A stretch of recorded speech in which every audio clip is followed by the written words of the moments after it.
Finally দেখো আমার এই যে ছানাটা ভিনিগার দেওয়ার সঙ্গে সঙ্গে এই যে ছানাটা দেখো জাস্ট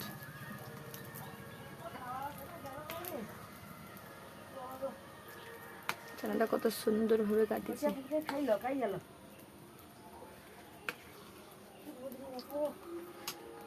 ছানাটা রেডি।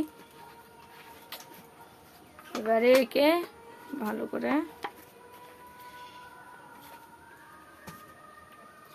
একটা নেটে বা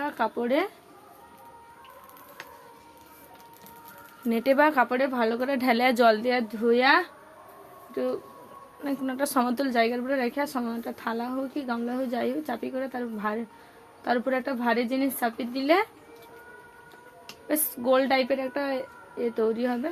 দিয়ে ওইটা একটু ফ্রিজে রাখার পরে শক্ত হয়ে গেলে তারপরে ওইটাকে কাটিয়া করে পিস পিস করে যেরকম কাটে ওরকম টাইপের একটা রান্না আর কি। তো হয়েছে, এই যে ফুল হয়েছে, এই যে ছানার জলটা দেখেই বুঝতে পারো পুরো ছানা কাটা রেডি। তো এটাই আজকে আমাদের মেনু।